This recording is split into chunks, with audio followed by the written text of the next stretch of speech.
Hello and welcome to the Xenogenesis podcast. In this episode, episode 57, we're covering chapters 7, 8, and 9 from part 1, Metamorphosis of book 3, Imago of the Xenogenesis trilogy by Octavia E. Butler. My name is Richard Acton, and I'm joined, as always, in this resistor-infested forest by my co-host. Michael Glinka. Hi, everyone. I mean, honestly, I admire you that you remember the correct numbering each time you say the episode. It's just like 7, 8, 9, part 1, book 3. Yeah, you gotta, at some point we should just leave my wind up to that in the recording, right? So Yes. People know that I figure out what I'm supposed to say before it is that I actually say that with Absolutely. a smooth intro voice. No, but honestly, like we've been doing this for a while, and it's still every time we need to like, oh, is this which episode? Okay, which chapters? Okay, and then which part are we on? Okay. That's the build-up is always fun. No, not too much pre-show, but a little bit. Yeah. Mm-hmm. But yeah, it's today we're doing 3 chapters because they're relatively short in their size, so they're relatively short, so we will cover all of them. And since it's end of the part 1, so we thought there would be no point of just leaving one tiny chapter just like that, so we can even discuss the whole part. Yeah, let's just wrap that up. Plus, it avoids the bug in the tool I made for doing the thumbnails that doesn't let me span parts. Okay, well then, shall we start with my chapter 7 predictions?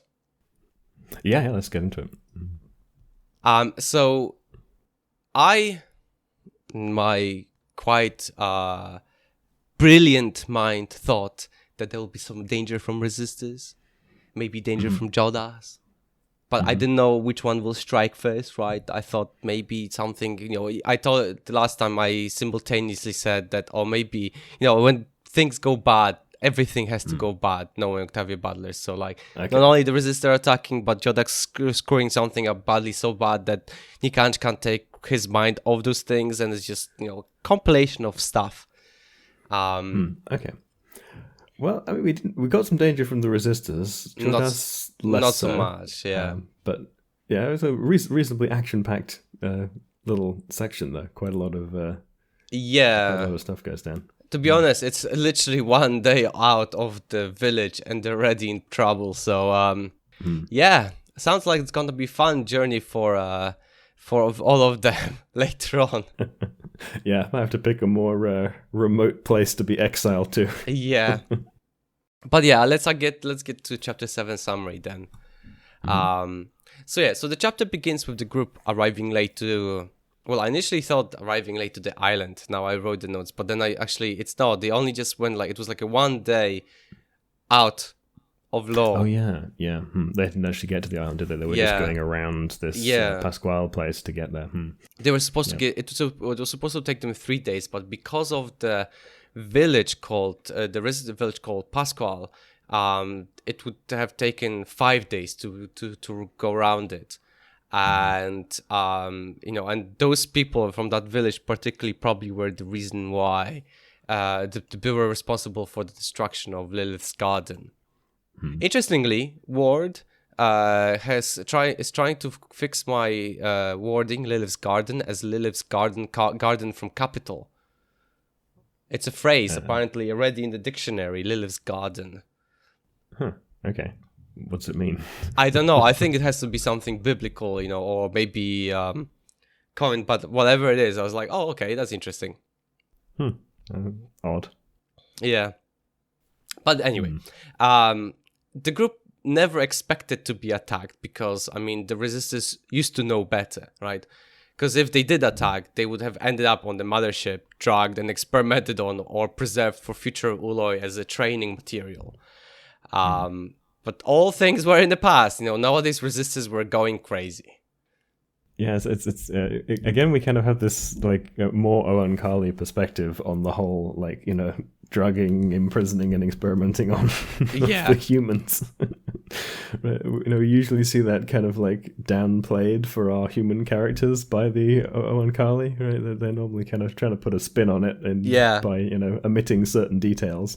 But here we're getting a fairly candid version from like Jodahs' inner monologue. Exactly. This is interesting because when Chidaya, when I first, in book 1, Lilith and Chidaya were talking, I remember that, what happened. She asked him about the whole idea of like what happens to the humans. They were like, yeah, they're in the stasis, and like those that were, fighting, whatever, they're just going to be in stasis forever, type of thing.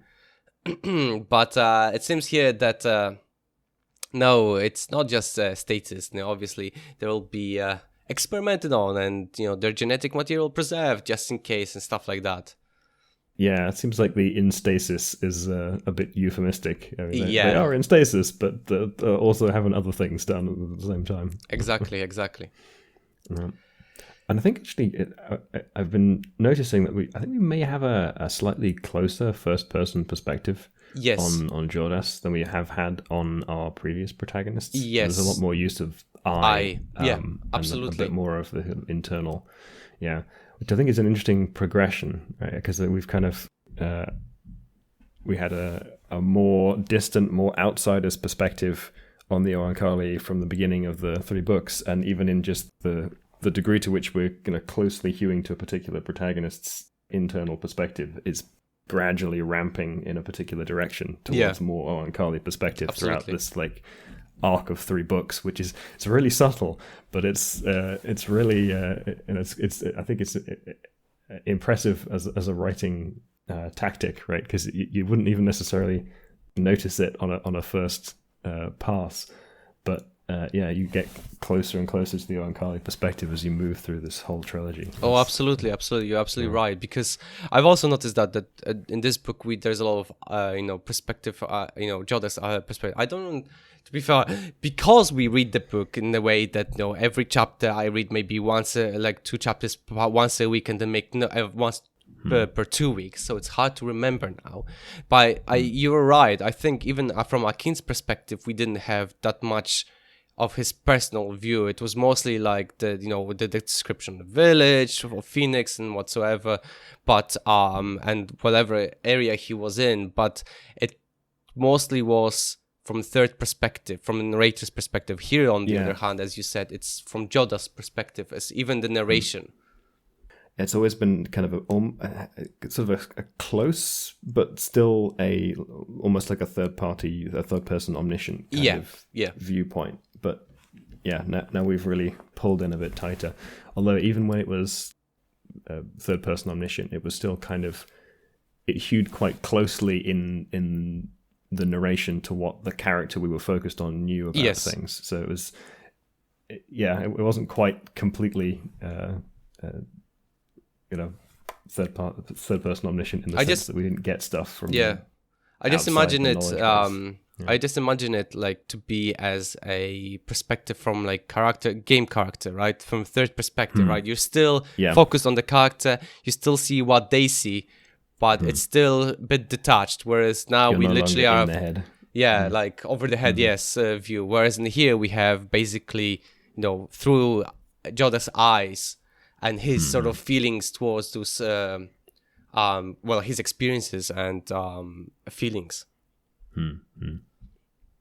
But so as the group was making the camp, Nikanj called Jodahs to observe and learn as he's checking its body for any changes. Jodahs kept making cancer cells, so Nikanj left some for it to modify them back to normal, but Jodahs simply killed them to prevent anything happening to its own body. It was too scared it would reprogram those cells again. So we still have it's interesting because Jodahs he's learning still, but there is this panic moment in him. I can understand, like if you can create something that can literally kill you, it's better just to hunt it down, remove it, and then just forget about it. Yeah, so he's managing to identify them, but not yet sort of to correct them through means other than just kill them off. Yeah. And there's kind of we get this theme back again here in that we're focusing on his ability to perceive what's going in and on in individual cells and control some of that, the sort of conscious control of your individual biology and awareness of. We've mentioned it a lot before, but it's just it gets a bit more acute and explicit in an Ooloi character. Yeah, I think as we talked about this before, the fact that we have Octavia was waiting to mix the human perspective and the Oankali perspective to allow the humans to understand, and this is and then Ooloi is probably the most Oankali and also the most human part combined. Like, so that's why we have the most vivid description of what an Oankali is.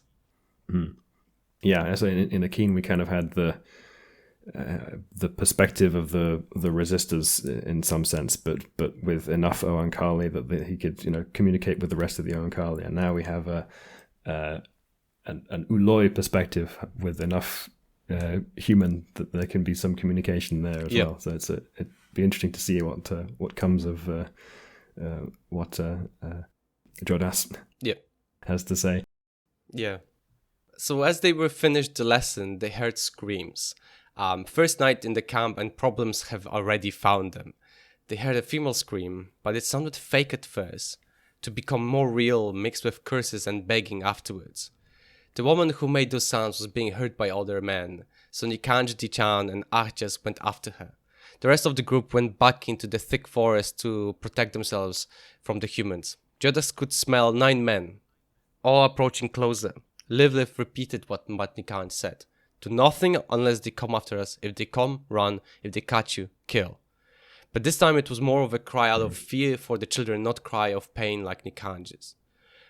Lilith and Tino knew that these resistors would not run away from them, so they needed to be quiet and hide. The resistors came to the camp and tried to destroy it, but the hammock made from the law would not burn, so they burned the trees that the hammocks were attached to. They also stole Lilith's and Tino's pack. Then as the fire was spreading and no one was coming out, the resistors left the camp. It's interesting how frustrating must have it been, like, oh, there's a hammock, let's set it on fire, it's not burning. It's like that it's literally like the story of when the pro-Brexiteers were trying to burn the European flags, but the European flags, by the European ruling, have to be made out of materials that are fireproof. So I literally, the moment I saw this scene, literally imagined That's an interesting parallel. So I just imagined that literally that piece of news in my mind. I was like, oh my god, that must have been funny to watch and also like infuriating for them. Yeah, okay. But yeah, the low cloth being like fire retardant is just another interesting feature. Yep. The Oankali technology is always throwing in a curveball. It's really funny. I wonder what material sort of they made it out. It has to be strong enough, obviously. I mean, cotton is known to be fire resistant, although if its temperature is high enough, it will sort of melt, burn. Like, I think it's the fibers will actually melt more like.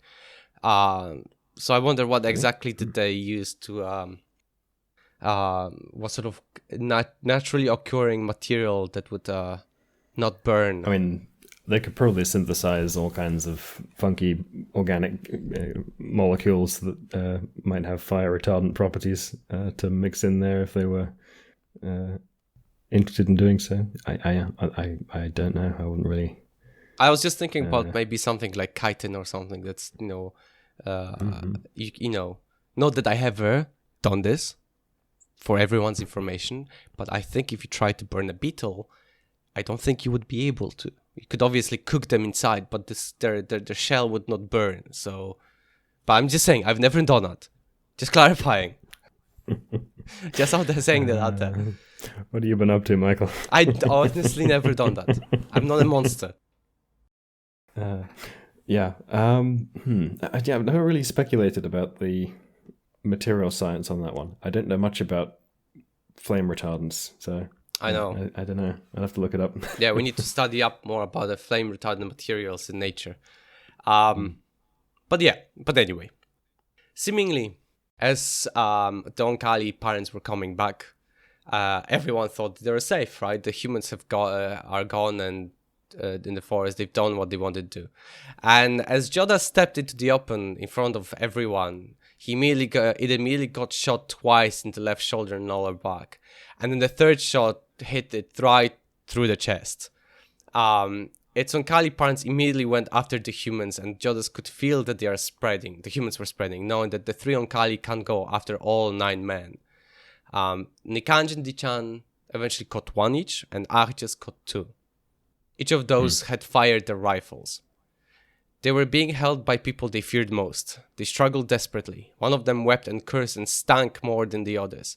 This one was of those held by Arches. I think the guy pooped himself, basically. What it's indicates. Stank more than others. Yeah, it sounds like it. Brown pants, basically. To be honest, if 2 and a bit meter tall Oankali came in after you, like, I would also brown my pants. Like, knowing well that seems likely. Knowing well that you don't know who that might be, but luckily for them, it was sweet, lovely actors. But nonetheless, yeah. No, so we get this is probably one of the more action-heavy sequences in the. It is. That we've had so far, right? So yeah. We've got our main character being shot 3 times in the chest, although it's an Ooloi, so it seems to be perfectly fine. That's the thing, right? And normally, like, you'd be shot in the shoulder and the lower back, you would be out for it, and then shot through the chest.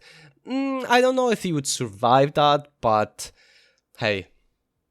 I mean, people have survived that many things, but yeah, it depends exactly what gets hit on the way through. That's the Yes, that's the thing. Like, if you're lucky and it's just like, I don't know, a bit of intestine, maybe you'll be fine. If it's puncture line. I mean, the intestine's not great though for peritonitis and the likes, right? It's yeah, I know you'd have to do a lot of cleaning, but to be honest, I would rather be shot through a stomach than pancreas or liver, because I know those 2 would hurt as hell, and then 1 pancreas is very important.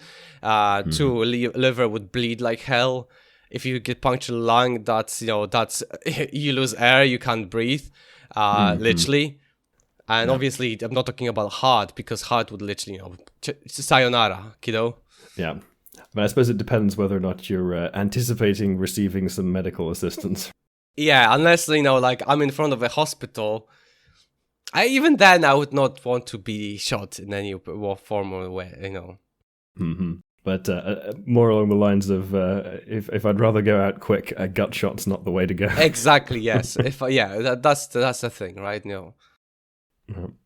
But yeah, and on that lovely topic, let's move on.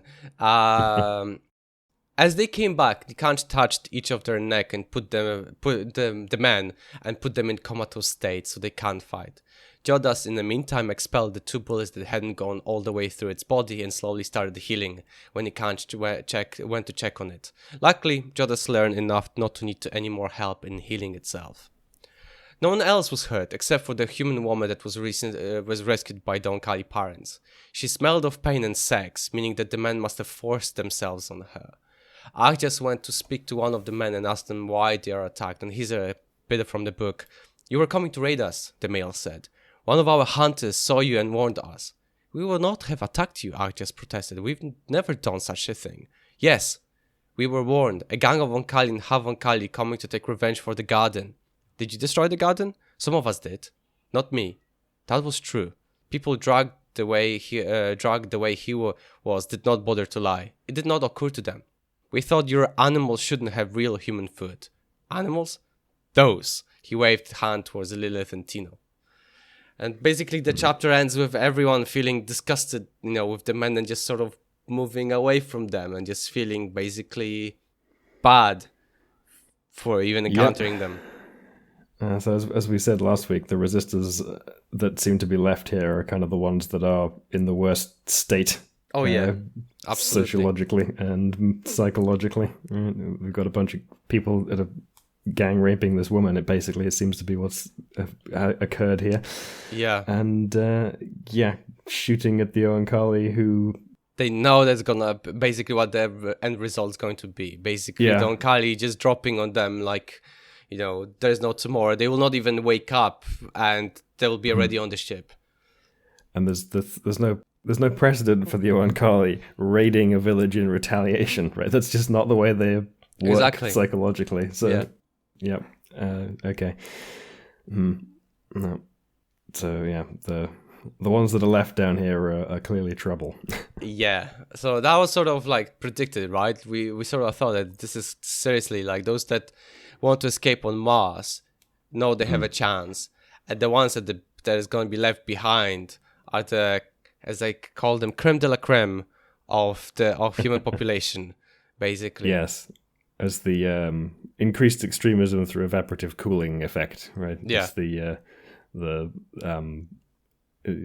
like with cults and the like, where they have some prediction. I think it was the one of the sort of canonical examples here is like the Heaven's Gate cult, where they were expecting a ship to fly by and they didn't see it, and they were expecting to get taken off the planet, but a bunch of the people kind of left after the prediction failed. But the ones that remained were willing to believe, even in the absence of any proof and in the absence of some fairly positive evidence that what had been predicted wasn't happening. So the ones that are left are particularly hardcore, and that tends to be how that happens, right? Yeah. Basically fun stuff.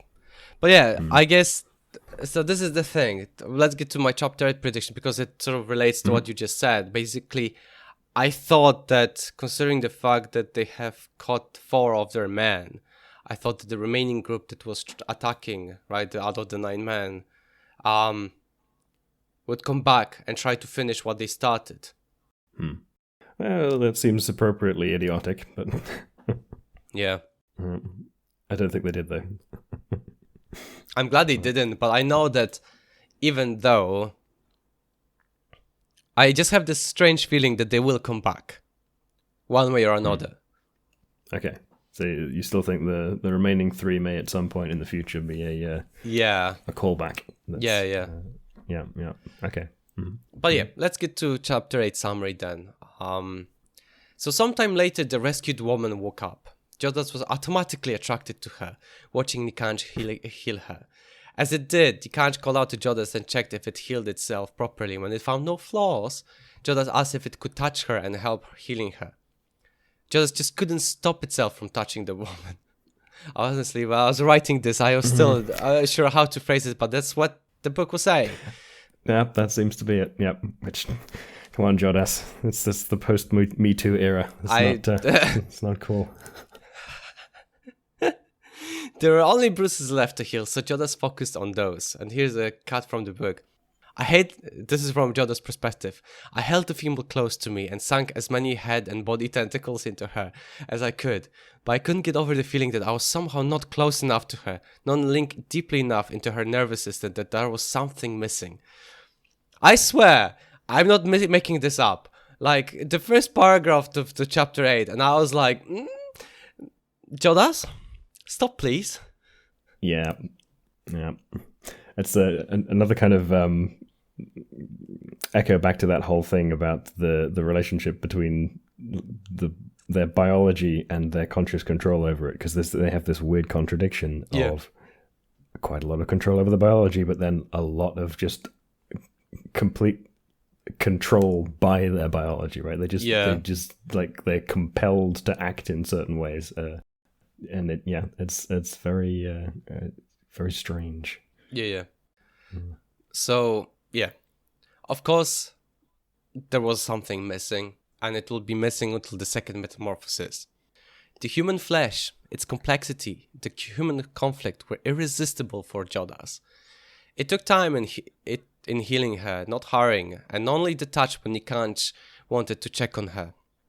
It seems that thanks to her, Jodahs started to control its abilities. Nikanj told Jodahs that to stay with her. She was a captive and told to get their attention, but when she didn't sound convincing, they beat her up. Basically, that's what Nikanj told to Jodahs. The woman seemed to start waking up, so Jodahs went to get one of Dino's t-shirts to cover its tentacles and changed its skin complexion to more grey-brown, similar to hers, so that it wouldn't scare her. Interesting tactic. Yeah, I mean, to be honest, if you can make yourself look more like someone to be more acceptable in their eyes. I mean, we knew about the camouflage thing, but Jodahs, that's supposed to be in protection, not in seduction. Boy, yeah. Come on. Yeah, definitely seems to be... I think it comes up a bit later as well. It's kind of like mirroring her appearance. Yes. Yeah. So just as Jodahs came back, she abruptly woke up in panic. Jodahs reassured her that she's safe and no one would hurt her. He asked her for her name, but she refused to speak, even though it could tell by her body language that she understood him. So Jodahs went to his pack and just, get some food and give it to her. And as she was eating, it introduced itself again and asked for her name again. Marina Rivas. She was on the way to go to Mars. Interestingly, Jodahs noticed that during her examination, she had very narrow hips and wouldn't be able to give birth in that state. She asked, well, I mean, this sentence in the summary is out of place, but also out of place in the book. But basically, in its examination, like she actually has some physical hip deformation that the canal that usually women in her age would be much wider for childbearing. In her case, it was too narrow to properly give birth. And I think that's relevant because she's going to the Mars colony where the humans are breeding. Yes, exactly. No. So she asked Jodahs if she can join them to go to Lo. Jodahs asked if she was one of the people from the village, but no, obviously, when she was passing the village, they took her in, raped her many times, while the women in the village also abused her. Like, honestly, this is fucking creme de la creme of the humanity, Jodahs asked her where she was originally from before the war, and she said from Manila. To her surprise, Jodahs knew about Philippines because some of the Ooloi in-law met people from there trying to get to Mars. Marie then asked if she could go to sleep and called Ayer to join her because she knew that, Onkali liked touch and she just didn't mind. This is the part that always cracks me up a bit. Jodahs, thinking that there was also invitation for it, also wanted to join, but she immediately told it no because it looked too much like a man. Ayer... so that's conveniently thinking that was an invitation for him to, or it to, rather. Yeah. Ayer stepped in, though, and said it is not a man, and also the insects would not bother her if she allowed it, if they lie down side to side on each side. She knew that the Onkali don't lie, so she allowed Jodahs to join. Wink, wink. It touched Marina with one of its longest tentacles, which scared her, but then let it be, not knowing that Jodahs put her to sleep. And here's the quote from the book. And I never knew how it happened that during the night she moved completely out of contact with Ayer and put against me so that I could reach her with most of my head and body and tentacles. I'm sorry. Yeah. I'm not writing this. Skeptical about that. I know this is literally what the book says. I mean... This feels like a rationalization. Yeah, it really does, right? It just feels like, I don't know what did happen. Like, I only just, she just came close to me and like, sure, Jodahs, you horn dog. But anyway, as it happened, the next morning, Jodahs realized that it altered her pelvis structure. I mean, okay. Yep. Yeah. Yeah, as usual, the Ooloi in particular, not great with consent. I mean, to be honest, like, somebody just reading that sentence would take it completely in the wrong way, in a really euphemistic way. But also, from the biological perspective, he literally transformed her pelvic bone overnight. Like, that's a lot of work. That's a lot of work. You literally have to, like, somehow, like, break the bone, or like, have the osteoclast to like break it down and then literally, separate it physically and then, make the osteoblast to start making bone in correct manner. Like overnight, that's that's a bit, pulling too much on the realism in there, I think. That certainly seems like it would involve quite a lot of energy expenditure. Yes, a lot of energy. Like, you would wake up like feeling like as you've run a triathlon 3 times, probably. A lot of bonds and various phosphate compounds to break and reform. Yeah, exactly. We're talking about a lot of ATP, energy being used up for this process and stuff like that. So I cannot imagine like that being just like, I just overnight change your pelvic structure. I'm sorry, but each time I read that, like, it just. I'm sorry, Well, my immature mind is there. It's still there, even though I'm 29 years old. I know what you get now. Like, this also feels like something that you would really notice, right? Especially if you actually made your pelvis wider, right? That would change your gait quite a lot. Yeah, exactly. Like, you'd be like, I can't walk right now. Yeah.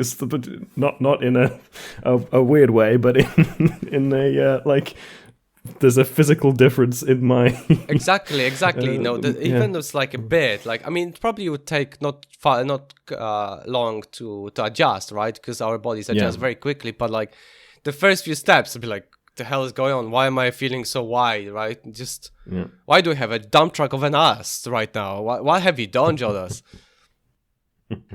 But yes, now she could have children without any danger. But while Jodahs woke up, Nikanji and Itis were already cooking porridge with nuts. Not only the wild ones, but also probably ones we've synthesized from Itis' body. This is another crazy thing, right? Like the nut porridge, like, nuts synthesized from Itis' body. That's another energy expenditure that, just to eat it again? Well, I suppose it's to give the nutrients to the humans, right? That's the... the reason to transform it into some porridge. But yeah, this is another one of those like lying by omission things that the Oankali do. It's just like, oh no, I have this porridge gland that I'm just producing porridge from. Not porridge, yes. Yeah.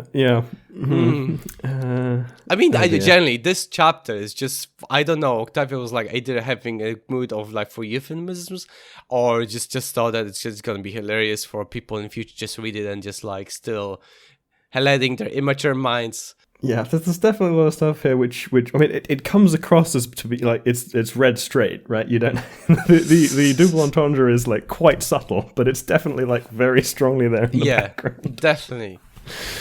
No, but this whole I can see why in this case like the Oankali are not telling the humans how they make this porridge. Yeah. I mean, we know that in the book it says that the humans that lived on Kali are like, this is just part of law. The law is the same thing. But the other humans, I can understand why you would not want to touch that. That just sounds weird. It's one of those you got to get used to it things. It's like, I don't know, eating insects or something. It's it's gonna be weird for some people. It is weird. I mean, but yeah. So Nikan, seeing Jodahs awake, went to check on Marina, found no problem with her. It also realized that Jodahs wants her, but her age was similar to Lilith, so she was too old. That still sounds so wrong. Like, I mean, Lilith's age we estimate is around 100 years old, right? Based on all the time span, like we're talking about within the like around century, right? But we know that they expanded like their lifespan for another like at least 100-something years. So what are you talking about here, boy? Like she's not that old, considering the fact that you literally doubled her age span. Yeah, it's a bit of a weird dynamic when it comes to age and relationships in the whole Oankali world, especially because there's like different lifespans for the different like morphs, and it's it's a strange thing. But I suppose the thing that like the reason why that they're concerned about her age would be that it seems as though the Ooloi's lifespan is in some way like tied to that of their mates. There was this quote, "Then I would live only as long as I could keep her alive." Right. So if she lives another 100 years, then it would only live another 100 years or so.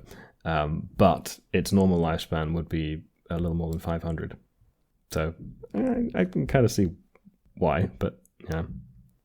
I mean, to be fair, the question is now whether, now having the Ooloi construct, there's male and female constructs, like, wouldn't it go back to the normal sort of like 3-member family type of thing? Mm-hmm. Right? I think eventually, yeah. Because, eventually all the humans will be either taken or die off or will be on Mars. So I think it'll go back to the 3-member party. Mm-hmm. So technically, if they could live for more than 500 years, because the constructs will probably live for that long. Yes. Although, this woman is a human woman, not a construct. Yeah. So obviously. The bottleneck. Yeah. Mm-hmm. But yeah, well, as soon as they've kind of made the transition over to basically everyone being a construct apart from the Mars colony, then back to their kind of normal lifespans. Although it does also imply that maybe Nikanj gave up some lifespan in order to be mated with Lilith. Yeah, potentially. I guess so. Mm. But yeah, Marina woke up, so they gave her food. Then they took the men, washed themselves in the river, as well, themselves, and then started swimming for a bit. For Jodahs, it was first time to breathe underwater. Marina called out to it. I keep saying it because it's... Yeah, I keep doing that too. Still wearing, it was still wearing clothes while Jodahs was swimming without pants. And to her surprise, it really didn't have any genitals. But they came out of the river and Marina told Jodahs that it didn't need to wear clothes if it didn't like it. Jodahs was wearing them because it didn't want to scare her with the tentacles. And eventually the conversation led to the fact that Jodahs is an Ooloi, not a man. Here's a bit from the book. No wonder I had dreams about you last night.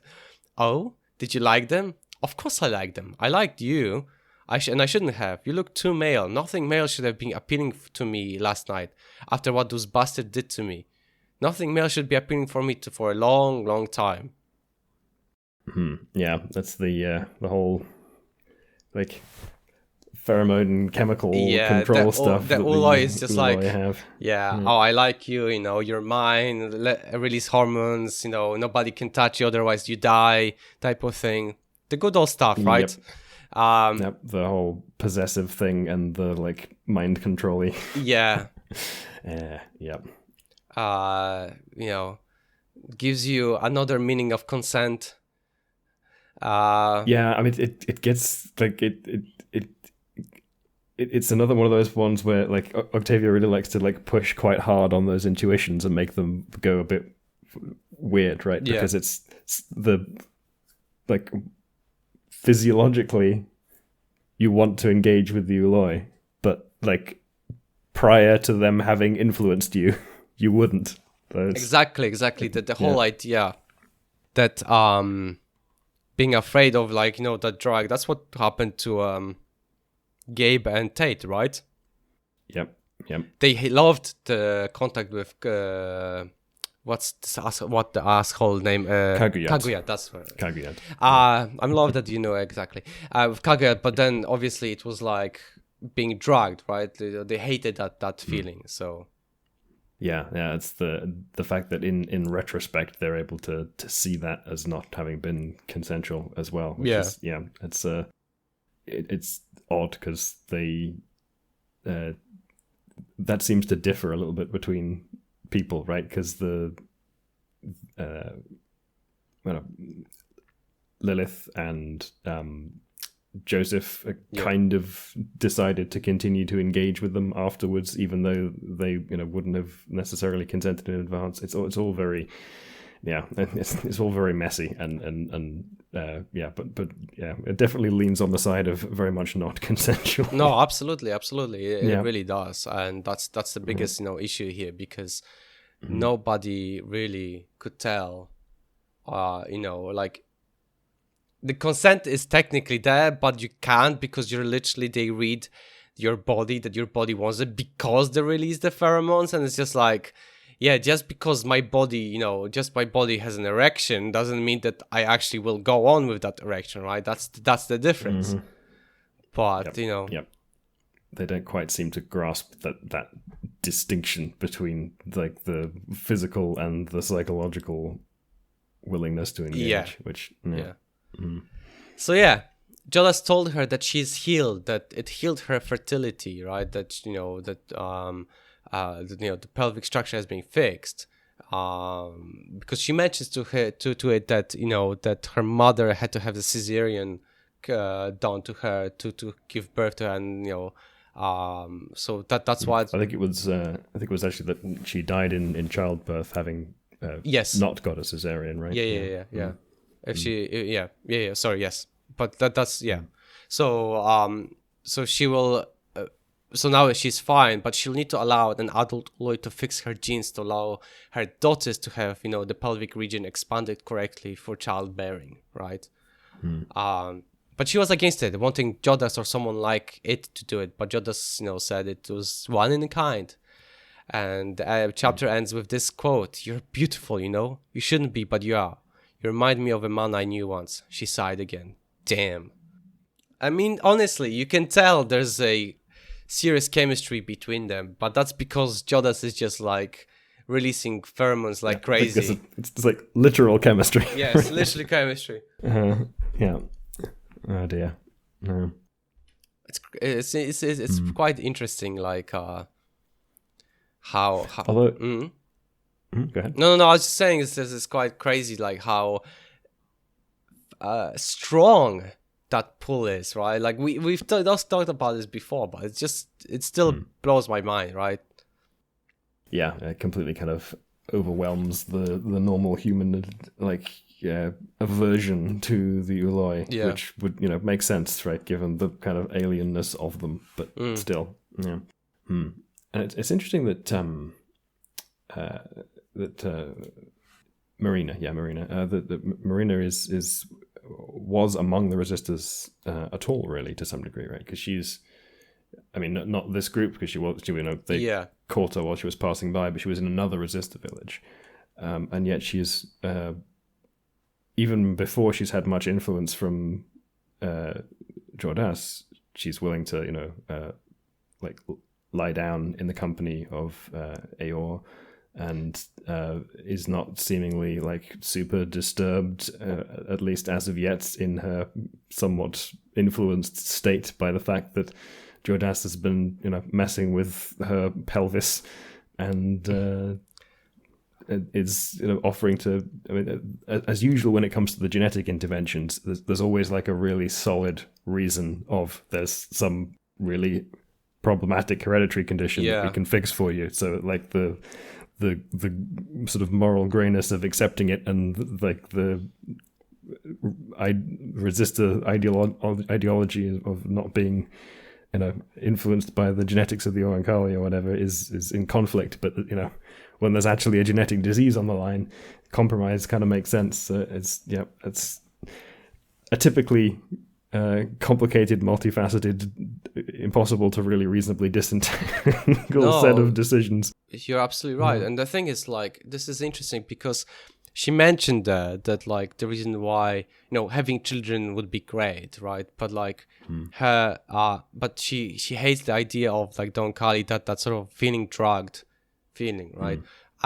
But yes, she seems to be very understanding of the the fact that the Oankali need that physical touch. And it's not even in any sexual way, obviously. It's more of I want to feel the genes in your body, which is, I don't know, in a way when I think about it, it's not much more of an issue. It's just some DNA, because I mean, we've extracted DNA even in high school, right, from strawberries or whatever. But in the meantime, that's the most private thing. Yeah, it's incredibly intimate. Yeah, it's the most intimate thing you could even think of, right? Probably except for your memories.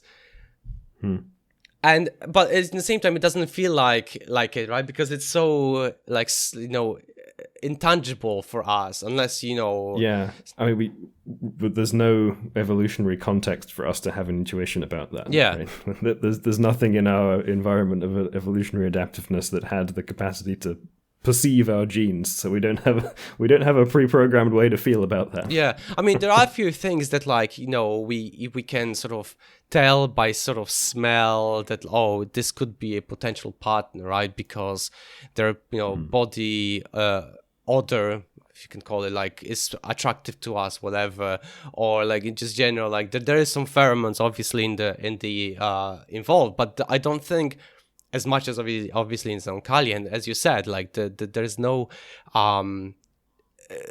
perception of genes, right? Like we can't really tell, like, oh yes, this woman or this man could be a great partner because they have great genes, right? Like, they may look physically attractive to us.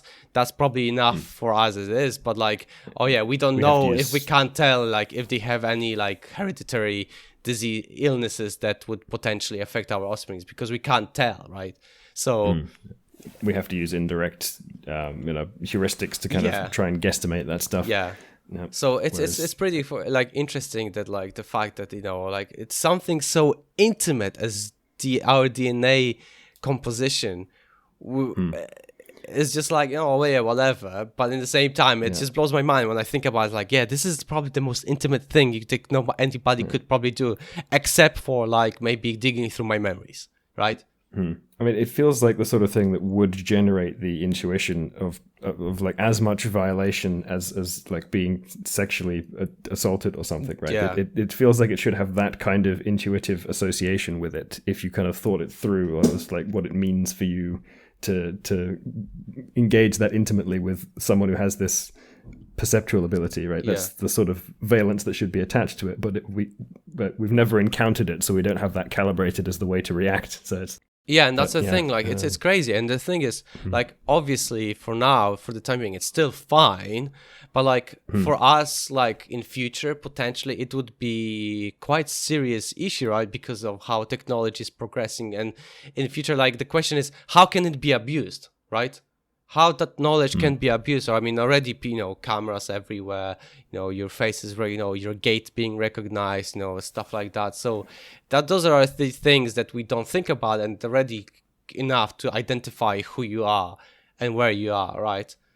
And what medical conditions you might have and so on. But, but that's the thing, like, in future, it could be that, like in Gattaca, like, your DNA sequence being checked, and some interesting stuff with that already in environmental DNA monitoring, right? So they do DNA analysis in like runoff water in the rivers and stuff to check on things like, I mean, they can estimate like COVID infection frequencies and stuff from the amount of COVID genes that pop up in the water effluent. And there's a whole bunch of stuff like that where you could potentially like track down individuals, right? So you could look out for uniquely identifying flags for particular individuals in water flow, and then say, okay, the person we're looking for is upstream of this location. Yes, as a surveillance measure. It's pretty crazy. And then in Gattaca, like he was mentioning, like the fact that the DNA, the genetic code of our bodies, like you could tell basically, luckily we don't have this in UK, but in America, where insurance is a big thing, private insurance, like if they can check your sequence and then tell, oh yeah, you have predisposition for this and this, and will increase your insurance cost because of that. Just blows my mind, like the fact that like instead of everywhere in the world it's called health history, like medical history, in America, for example, it's called pre-existing conditions, right? No, it's just like, well, whatever, like it's still it's like a serious problem, right? If it's abused. I think that I forget exactly what the legal situation is, but supposedly there's some protections against that being used for insurance stuff. But just you wait. Yeah, with the things are going it's tenuous at best. Yeah, like the things are going now in America. I'm just waiting for the stuff to be like incorporate, like insurance be like, yeah, we have to know everything about it. I have access to your memories. Because maybe you did something and they have to like, yeah, I was just like, okay, cool. Yeah, that's we got kind of off on a tangent about data privacy. I mean, there has to be a tangent in every episode. Come on, like that's. Oh yeah. Gotta have at least one. But yeah, so let's go back to chapter 9. Bringing it back. Prediction. Yeah. So I thought we were back in low, but the congregation of Donkali comes to say to Jodahs that it needs to go to the exile on the ship because it's too dangerous, right? I mean, part 2 is called Exile. I thought, they're gonna based on the story, things are too dangerous. Obviously, they can't stay on Earth to go on an Earth journey because obviously the resistors are crazy, those that stayed. So Jodahs, you're coming to the ship. Okay, yeah. I could definitely see that being a sensible thing to predict. It doesn't seem to be the way they went. No, it didn't. Like, they literally, right, okay, let's have a sleep. Off we go again on the journey. Like, cool. Okay. I see That seems like the Oankali consensus has not yet decided to take more decisive action at this point. So yeah, chapter 9. We're back in low, baby. The drug prisoners were put in a house grown especially for them that would not allow them to leave. Then they would be taken when the next shuttle comes to the ship, with an Ooloi constantly dragging them so they don't do anything stupid. Simultaneously, Jodahs took Marina to the guest area for Niganj to check her. It didn't want though, because Jodahs left too much of its scent on her. I swear. Before Jodahs left, she kissed him and it liked it, seemingly having pleasure from the brief contact, even though technically an Ooloi, as in premature Ooloi, it shouldn't give pleasure with the physical contact, because it did connect with her. Jodahs said to her that it will send someone to change her genetically and she shouldn't be afraid. It went then asked Tecurax to check on her. It was waiting for Jodahs with Ray Ordway, the only one from few people who spoke for Jodahs against its exile. They noticed that Jodahs liked Marina and vice versa. Tecurax asked Jodahs if it can check it before they go, because the woman will not want to have anything to do with them because Jodahs left too much scent on her, right? They're all good pheromone spray. To its surprise, Jodahs felt much more in control now, nothing wrong with its body. And if Jodahs' memories were correct, there shouldn't be anything wrong with Marina except for her genetic predisposition. They also noticed that Jodahs' body was more brown than before. It seemed the reason was because of Marina. Yep. Interestingly, plastic Jodahs seems to be, right? Able to change itself quite a lot. Like Yoda, you just sounded there. The structure of your sentence. But yeah, you're absolutely right. Like the idea of fact that, we knew it from the few chapters ago that Nikanj told Jodahs, you will be able to modify your body like no one Kali before. And it literally does already straight away. So yeah. It gets to another sort of interestingly questionable ethical area of can Jodahs just completely look human at this point and go around impersonating a human, pretending to be human? I mean, to be fair, at this point, I thought to myself, this in Harry Potter, the polymorph juice, right? I'm sure there is the black market for people like celebrity nails in the hair so that you can have celebrity sex. Here is the same thing, right? And Ooloi construct, you won't have a quick go with whenever. I can be whoever you want, baby. Type of thing. Yeah, although it doesn't even really need it because pheromones. The whole magic pheromones thing. Exactly. So, yeah. Oh dear. And this is where the chapter ends, and it's really funny because the chapter ends here with the family gathering new supplies and living low for the second time. Although they sleep one more night in their family house, and it seems due to the fact that Jodahs feeling lonely, it gave foul-smelling sores to Ayer, who was sleeping with it, Law, and itself. I mean, it's just man is obviously, blue-balled, so it's just I'm feeling angry, so I'm just gonna give foul, smelling sores to everyone around me. It's just Cool. Yeah, seems like was just feeling in control, and then not so much. Yeah. the mood is affecting its Oankali abilities, and what it gets up to unconsciously when it's and I mentioned that like consciously I paying think attention to control. 2 chapters ago, that like or more like that it must have been something affecting it by a mood, right? Like whenever Jodahs was feeling like scared or not in control, obviously Law was becoming like the place it was lying on, like became like dying and stuff like that. It obviously is affected by its mood, which is funny because it just sort of shows that like Octavia Butler thinks of humans like, they're moody assholes. So the moment they don't like something, they're not in full control of their mood, things can go sideways. Yeah, and the same thing with the Oankali to a significant degree, right? They're quite like us in that regard.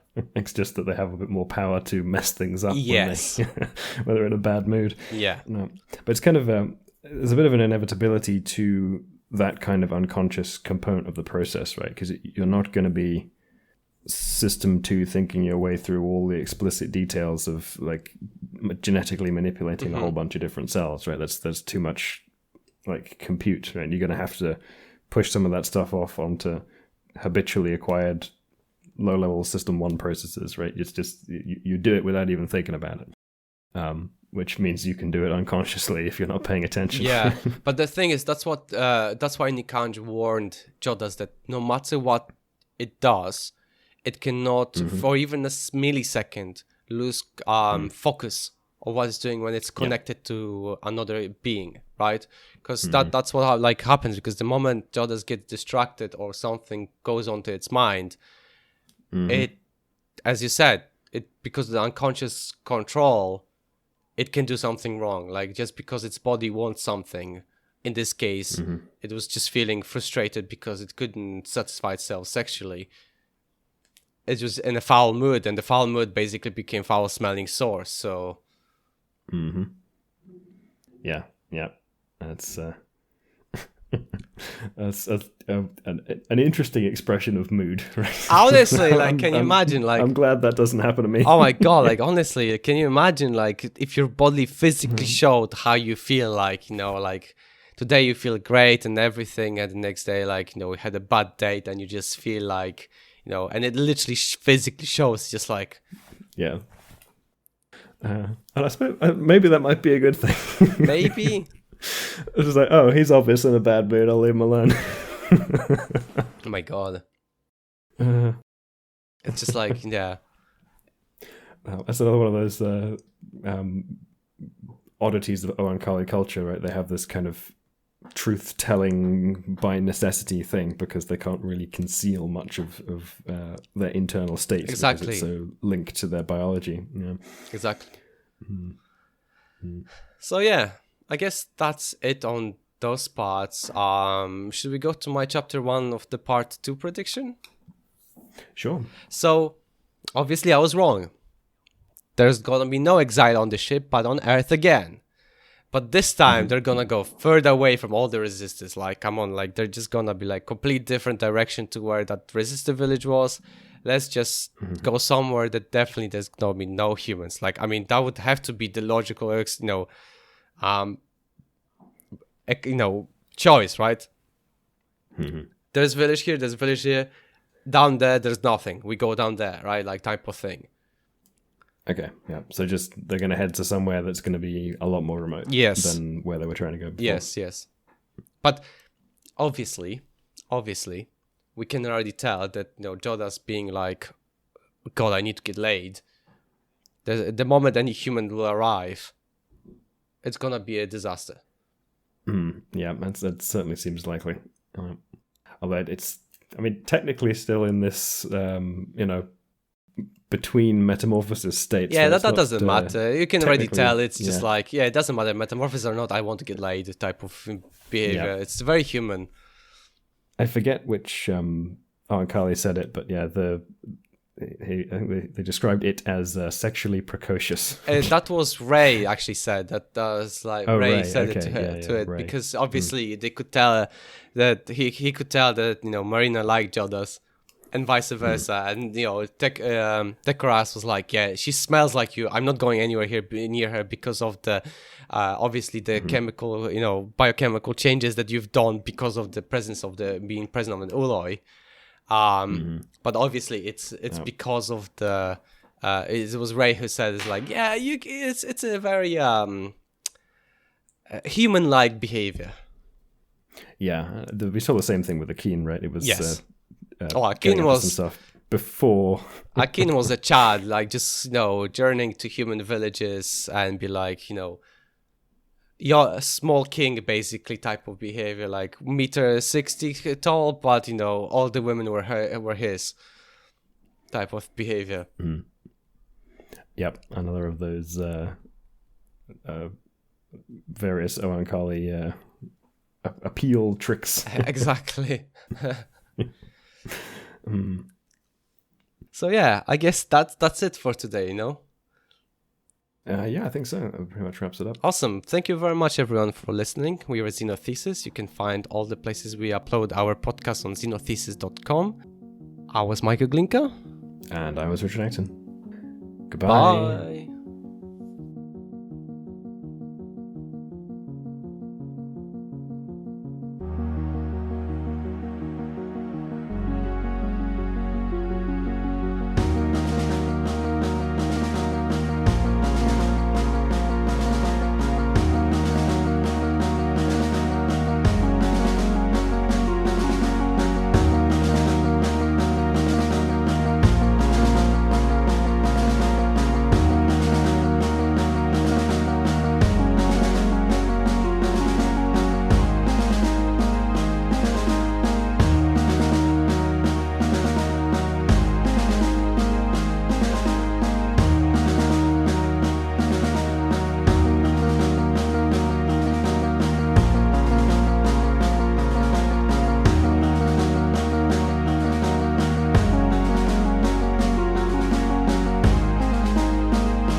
So, where are we at? Chapters 7, 8, and 9.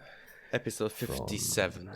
Episode 57, and we're part 1 still. Metamorphosis of Imago. Yeah, okay. Gotta remember all the things. Oh god, I know. Right.